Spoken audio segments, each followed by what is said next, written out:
Hey guys, it's Valithria, and today I'm going to show you my updated dragonflight shelf. And as you can see, it is very bloated with dragon plushies right now. I made it taller because I got more plushies, obviously. And yeah, and I'm going to just go around and, talk about each dragonflight a little bit, because I feel like some of you guys don't have any idea what a dragonflight is.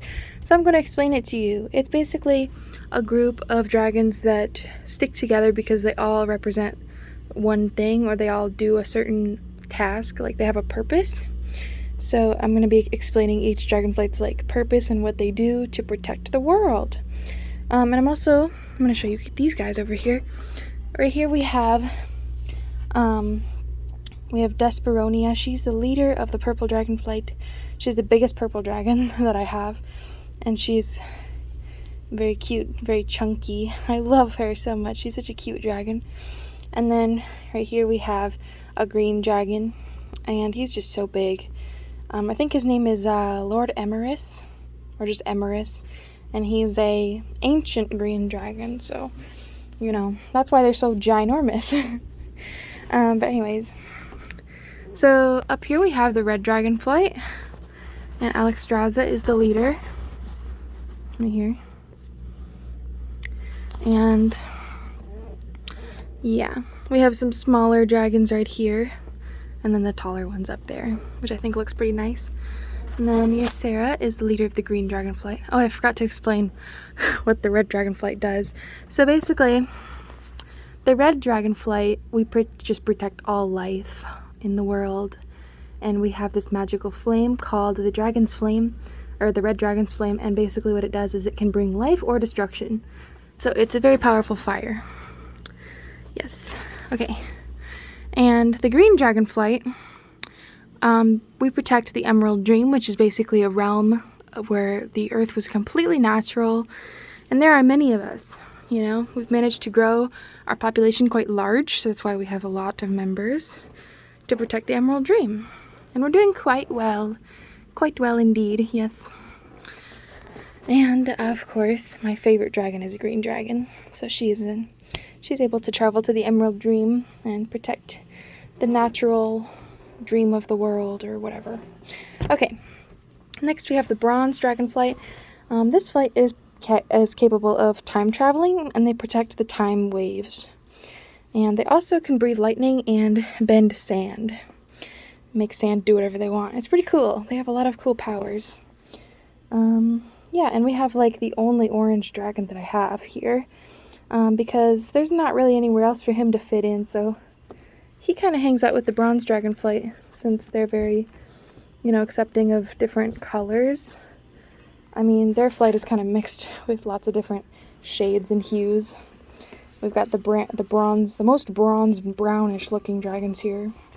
So he feels pretty accepted and welcome.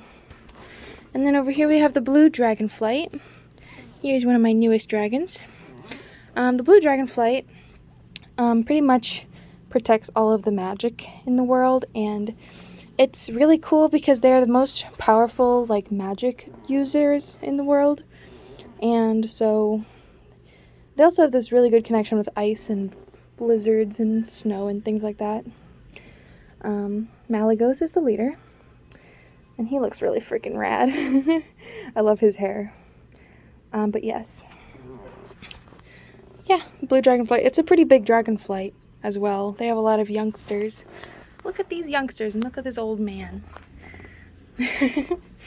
They also have the Netherwing dragonflight, which is basically royal blue dragons that basically have the powers of the Netherwing, which means that they can rune bind things. They can put runes on their own bodies.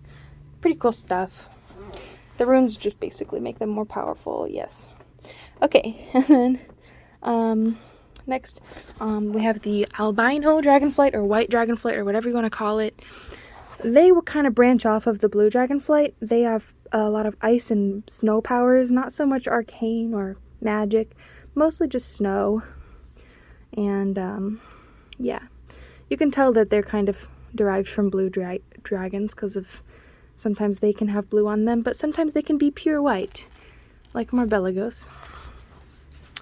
And then I actually have an old couple back here. I kind of replaced them. I got two new ones to take over, and those two are now just elders, but we love them still. And then we have the silver dragonflight. These guys were kind of like a mixture of white dragons and black dragons. So they're pretty stealthy. They're really, really stealthy dragons, and their main job is kind of to like, well, while these dragons protect like the heavens and everything, they protect all of the mountainous regions. These dragons kind of protect the valleys and things. Like they kind of are valley watchers, which I think is pretty cool.